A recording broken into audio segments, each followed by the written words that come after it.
Welcome to Zingo Kids! दोस्तों, मेरे channel को जरूर सब्सक्राइब करें। आपका बहुत बहुत धन्यवाद। एक समय की बात है, लक्ष्मीपुर के जंगल में बहुत से पशु पक्षी रहा करते थे। उसके बीच रंगीला नाम का एक बड़ा ही नेक हिरण भी रहता था। वह बहुत ही मेहनती, मिलनसार और परोपकारी था। वह अपने मन, कर्म और वचन से सबका ख्याल रखता था। किसी का स्वास्थ्य खराब होने पर वह हालचाल लेने के साथ साथ उसके उपचार की भी व्यवस्था करता था। वह जहां रहता था वहां अपने मेहनत से चारों तरफ हरियाली रहता था। एक बार रंगीला स्वयं बीमार पड़ गया। उसे ऐसा बुखार चढ़ा कि उतरने का नाम ही नहीं ले रहा था। उसने स्वयं कुछ जड़ी बूटियां खाई, लेकिन कोई लाभ नहीं हुआ।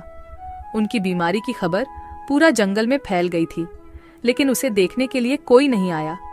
तब उसका मन अधिक मुरझा गया। उसे उठा नहीं जा रहा था। फिर भी वह उठकर थोड़ा आगे आया और उसने देखा कि 2 हिरण उनके इलाके में आ गए थे। वह उनके बड़ी बड़ी हरी हरी घास खा रही थी। उन्होंने जब रंगीला को देखी तो मुस्कुराने लगी। अरे रंगीला, कैसी है तुम्हारी तबीयत? हम लोग तो तुमसे ही मिलने आए हैं, तुम्हारा हालचाल जानने आए हैं। हाँ रंगीला, मैंने सुना तुम्हारी तबीयत बहुत खराब है, तो हमसे रहा नहीं गया, इसीलिए चले आए हैं। अब बताओ, कैसी तबीयत है तुम्हारी?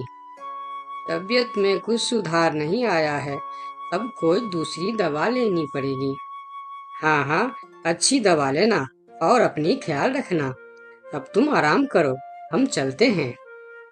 रंगीला मुड़कर अपनी घर के तरफ चला गया और इधर दोनों हिरण फिर से रंगीला के इलाके के हरे हरे घास खाने लगी। हमने इस जगह के बारे में जितना सुना था उससे कहीं ज्यादा पाया। रंगीला ने बड़ी मेहनत से ये गुलशन सजाया है। चारों तरफ हरियाली ही हरियाली है। देखकर और खाकर तबीयत खुश हो गई। अभी पेट भरकर खा लेता हूँ, फिर कल रंगीला से मिलने के बहाने आ जाऊंगा। हमें रंगीला से क्या काम, हमें तो यह हरियाली खींच लाई है।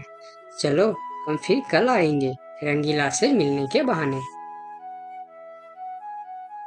जब दोनों हिरण का पेट भर गया तब वह वहां से चले गए और अपने इलाके में जाकर वह रंगीला के इलाके के हरे हरे घास के बारे में तारीफ करने लगे। अरे भाई, यहाँ सूखे घास खाकर पड़े हो, वहाँ जाओ रंगीला के दरबार में, रंगीला का हालचाल पूछो और पेट भर के हरे हरे घास खाओ। बहुत अच्छा है रंगीला, उसके बीमार होने पर भी हमें हरे हरे घास खाने के लिए मिल रहे हैं। रंगीला बहुत अच्छा है, बड़ा ही नेक हिरन है, उसके बीमार होने पर भी हमें हरे हरे घास खाने के लिए मिल रहा है। इससे अच्छी बात और क्या हो सकती है। वहां बहुत सारे हिरण की टोली बन गई। वह सब रंगीला के पास पहुंच गए और रंगीला का हालचाल पूछने लगे। पहले तो रंगीला को इस बात की बहुत खुशी हुई कि कितने सारे लोग इनके हालचाल पूछने आ गए, लेकिन उसके बाद का नज़ारा देखकर रंगीला का सर चकरा गया। सारे हिरण उनके इलाके के घास खाने में जुट गए थे। कुछ हिरण तो फल भी खा रहे थे। उनके पास सर उठाकर इधर उधर देखने की भी फुर्सत नहीं थी। रंगीला बेचारा मन ही मन सोचने लगा कि यह लोग मेरे पास 2 घड़ी भी नहीं रुके और घास खाने में जुट गए। अगर यही हाल रहा तो मेरे इलाके के सभी घास खत्म हो जाएंगे, मेरे खाने के लिए भी कुछ नहीं बचेगा।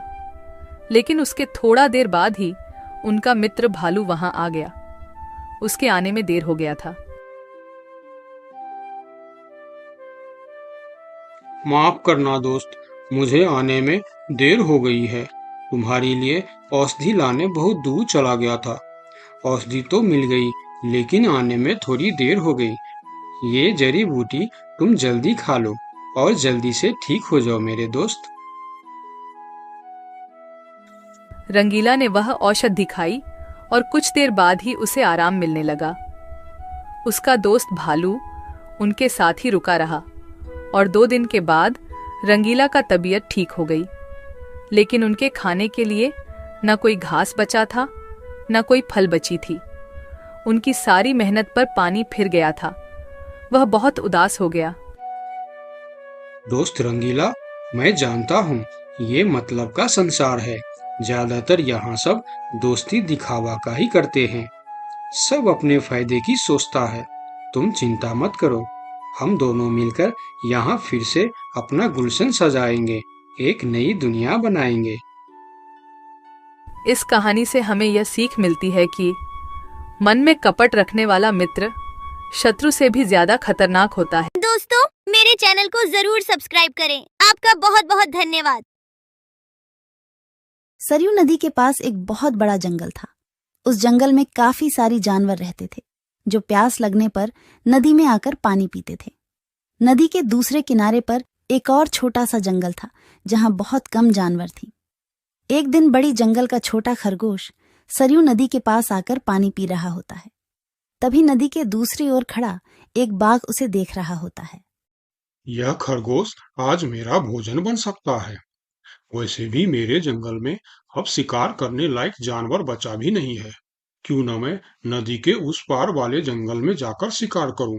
और वैसे भी वह जंगल बहुत बड़ा है और वहां का शेर भी मूर्ख और शाकाहारी है। पता नहीं ऐसे शेर मर क्यों नहीं जाते।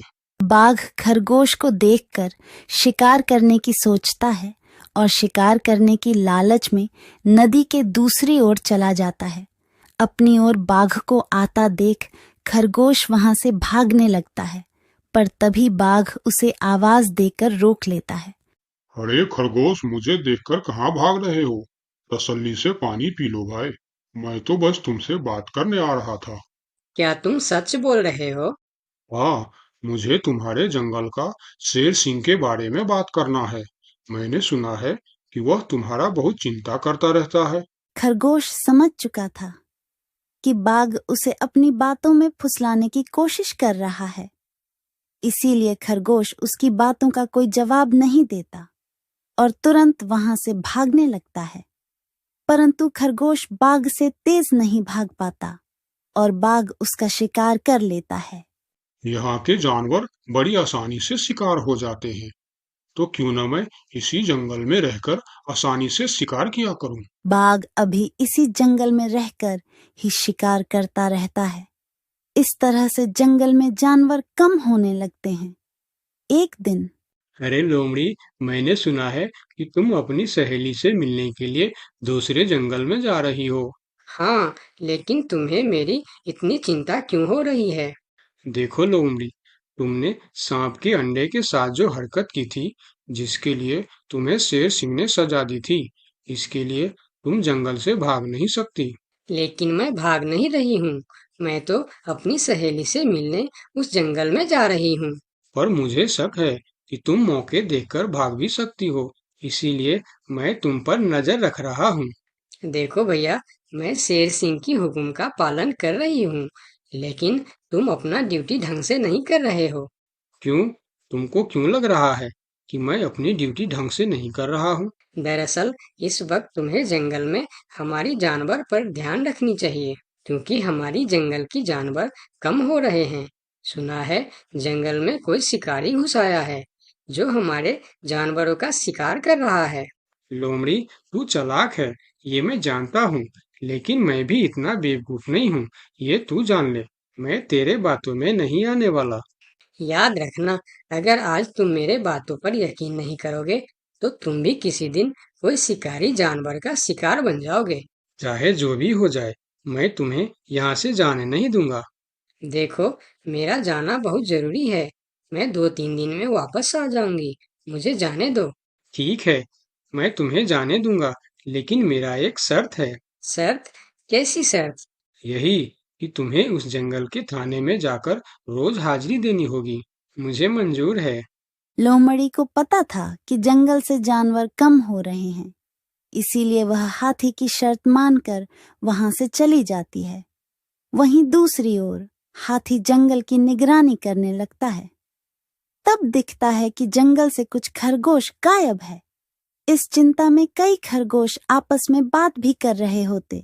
देखो भाइयों, हमें सावधान रहना होगा, क्योंकि जंगल से खरगोश गायब हो रहे हैं। हाँ, लेकिन इस बात का फरियाद हमें शेर सिंह को करनी चाहिए। तभी खरगोश की बात सुनकर हाथी उनके पास आता है। क्या हुआ है भाई? तुम सब आपस में क्या मीटिंग कर रहे हो? मुझे भी बताओ। हाथी भैया, तुम शेर सिंह के सेनापति हो।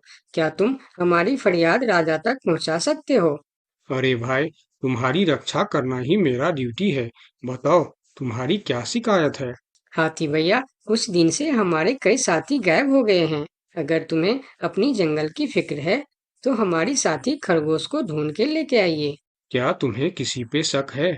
हम सिर्फ इतना जानते हैं कि जो खरगोश गायब हुए हैं वह सब पानी पीने के लिए नदी के पास गए थे और तब से वापस नहीं आए हैं। और वह लोग गायब कितने दिन से हो रहे हैं? पिछले कई दिन से एक एक करके खरगोश गायब हो रहे हैं हाथी भैया। खरगोश की बात सुनकर अब हाथी को भी लोमड़ी की बात पर यकीन हो जाता है। लोमड़ी भी यही कह रही थी कि जंगल में कोई शिकारी आया है। हाथी वहाँ सोच ही रहा होता है कि तभी वहाँ 2 बकरी आती है। हे भगवान, अब क्या होगा? कौन बचाएगा हमें? अरे बकरियां, क्या हुआ है तुम्हें? क्यों रो रही हो? हाथी भैया, अच्छा ही हुआ जो आप हमें यहीं मिल गए। हम शेर सिंह के पास शिकायत करने जा रही थी। तुम भी शिकायत करना चाहती हो? हाँ, आखिर तुम लोगों का क्या तकलीफ है? हाथी भैया, कुछ दिन पहले कुछ खरगोश जंगल से गायब हुए थे और अब बकरियां भी गायब हो रहे हैं। लगता है कोई शिकारी हमारे जंगल में घुस आया। पूरा जंगल इसी बात से परेशान था कि आखिर उनका शिकार कर कौन रहा है। अब वह सभी मीटिंग के लिए शेर सिंह के पास जाते हैं और सारी बातें शेर सिंह को बताते हैं, जिस पर शेर सिंह अपनी जंगल की जानवरों से कहता है, आप सब फिक्र मत करो, मैं बहुत जल्द पता लगा लूंगा कि यह काम किसका है और कौन हमारे जंगल का जानवरों का शिकार कर रहा है। तो अब हम क्या करेंगे शेर सिंह? आप लोगों से हमारी यह विनती है कि आप लोग जंगल से बाहर नहीं जाएंगे। जिसको भी पानी पीना है वह इसी जंगल का तालाब का पानी पिएगा। महाराज, आपका ये हुक्म हमें कब तक पालन करना होगा? एक बार बस मैं उस शिकारी को पकड़ लूं, उसके बाद आप लोग जंगल से बाहर जाकर भी पानी पी सकते हो। सभी जानवर शेर सिंह की बात मान जाता है और जंगल से बाहर जाना बंद कर देती है। 2 दिन बीत जाती है और जंगल से कोई भी जानवर गायब नहीं होता। उधर शिकार नहीं मिलने पर अब बाघ परेशान हो जाता है, क्योंकि 2 दिन से उसने कोई शिकार नहीं किया था। इतना बड़ा जंगल है, इतने सारे जानवर है, तो फिर यह कमबख्त जानवर पानी पीने के लिए बाहर क्यों नहीं आ रहे हैं? 2 दिन से मैंने कोई शिकार नहीं किया, भूख के मारे मेरी जान निकल रही है। लगता है अब शिकार करने के लिए नदी का किनारा छोड़ जंगल के अंदर जाना पड़ेगा। आखिर मैं भी तो देखूं, इस जंगल में सभी जानवर आखिर गायब कहाँ हो गए हैं। अब देखता हूँ मुझसे कैसे बचते हैं इस जंगल के जानवर। इतना बोलकर बाघ छुपकर जंगल के अंदर घुस जाता, जहां वह देखता है एक बकरी घास खा रही होती है। उस बकरी को घास खाता देख बाघ पीछे से उस पर हमला कर देता है और उसे मारकर अपने साथ जंगल से बाहर ले जाता है। ये सब एक दूसरी बकरी देखती रहती है। अच्छा, तो ये बात है। अभी मैं जाकर शेर सिंह को बताती हूँ। फिर बकरी सभी जानवरों को इकट्ठा करके शेर सिंह के पास पहुंचती है। महाराज, हमारे जंगल में दूसरे जंगल का बाघ घुस आया है और वही हमारे जंगल में शिकार कर रहा है। महाराज, वह बहुत तेज और बहुत दुष्ट शिकारी है। उसने हमारे सामने ही हमारे साथी को मार डाला, जो मैंने अपने आंखों से देख के आया हूँ। महाराज, अब आप कुछ कीजिए महाराज, नहीं तो हमारे प्रजाति खत्म हो जाएंगे। महाराज, अब कुछ करना ही पड़ेगा। अब आप कुछ कीजिए महाराज, नहीं तो हमारी प्रजाति खत्म हो जाएंगे। हाँ महाराज, अब कुछ करना ही पड़ेगा। सबकी बात सुनकर शेर थोड़ी देर सोचकर बोला, लोमड़ी कहाँ है? महाराज, वो नदी के उस पार वाले जंगल में गई है।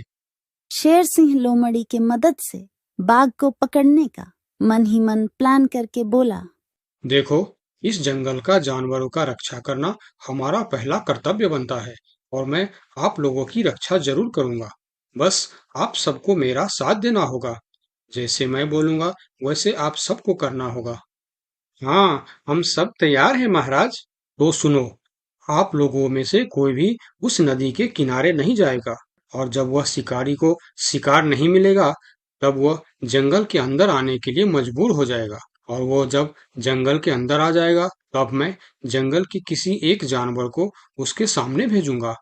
फिर जैसे ही वह मेरे भेजे हुए जानवर का शिकार करने जाएगा हम सब उस पर हमला बोल देंगे। मतलब हम में से किसी एक को अपनी जान खतरे में डालनी होगी महाराज। हाँ, मगर मौत के मुंह में जाने के लिए कौन तैयार होगा महाराज, वह तुम्हें कल पता चल जाएगा। शेर सिंह अपने गुप्तचरों द्वारा लोमड़ी को संदेश भिजवाकर उसे वापस बुलाता है। आपने मुझे इतनी रात में यहाँ क्यों बुलाया महाराज? लोमड़ी, मैं तुम्हारी सजा माफ करना चाहता हूँ, मगर तुम्हें मेरा एक काम करना होगा। सजा से छुटकारा पाने के लिए मैं कुछ भी करने के लिए तैयार हूँ महाराज। ठीक है, तो सुनो। लोमड़ी की हाँ करती ही शेर सिंह ने बाघ को पकड़ने का प्लान उसे बता दिया। महाराज, जब बाघ मेरा शिकार करने आएगा तब आप मुझे टाइम पर आकर बचा तो लेंगे ना? मैं शेर हूँ, कोई नेता नहीं जो वचन देकर मुकर जाऊंगा। तुम निश्चिंत रहो, तुम्हें कुछ भी नहीं होगा। अगले दिन प्लान के अनुसार लोमड़ी नदी के किनारे जाता है। शिकार को आता देखकर बाघ खुश हो जाता है। वाह, आज मुझे पेट भरकर खाना मिलेगा। शिकार के नजदीक आते ही मैं उसे मार दूंगा। लोमड़ी डरते डरते नदी के किनारे पहुंच जाता है। हे भगवान, टाइम पर शेर सिंह को भेज देना। कैसी हो लोमड़ी? मैं ठीक हूँ बाघ भाई। अभी तो तुम ठीक हो, लेकिन थोड़ी देर बाद ठीक नहीं रहोगे। क्या मतलब? मतलब ये कि मैं अभी भूखा हूँ, और जब मैं भूखा होता हूँ तो किसी का भी शिकार कर लेता हूँ। इतना बोलकर जैसे ही बाघ लोमड़ी की तरफ जाता है वो शेर सिंह के जाल में फंस जाता है और वहां सारी जानवर आ जाता है। बाघ, तू शिकार के लालच में मेरे चंगुल में फंस गया है। अब तेरी कहानी खत्म। तुमने मुझे धोखा दिया शेर सिंह। जैसी करनी वैसी भरनी, मुहावरा तो तूने सुना ही होगा। बाघ, तू सबको धोखे से मारता था, इसीलिए मुझे तुम्हें भी धोखे से मारना पड़ा।